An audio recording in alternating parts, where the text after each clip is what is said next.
11,620 piece ইয়াবা tablet সহ দুজনকে গ্রেপ্তার করল কালিয়াচক থানার গোলাপগঞ্জ ফাঁড়ির পুলিশ। বৃহস্পতিবার ভোরে নলদাহারি কালভার্ট এলাকা থেকে তাদের গ্রেপ্তার করা হয়। গোপন সূত্রে খবর পেয়ে কালিয়াচক থানার গোলাপগঞ্জ ফাঁড়ির পুলিশ বৃহস্পতিবার ভোরে নলদাহারি কালভার্ট এলাকায় হানা দিয়ে মোটর বাইক নিয়ে সন্দেহজনকভাবে ঘোরাফেরা করতে দেখে দুজনকে।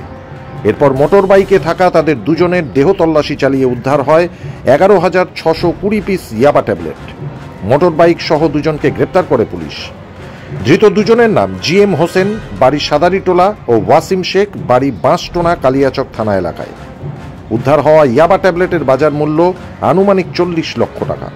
ধৃত দুজনকে বৃহস্পতিবার দুপুরে মালদা জেলা আদালতে পেশ করে 10 দিনের পুলিশি হেফাজতের আবেদন জানিয়ে পুরো ঘটনার তদন্ত শুরু করেছে পুলিশ।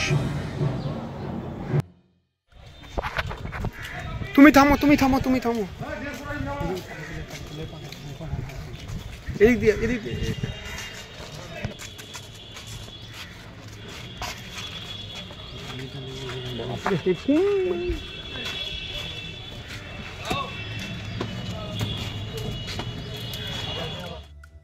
মালদা কালিয়াচক থেকে ঝন্টু মণ্ডলের রিপোর্ট, সংবাদ বাংলা টিভি।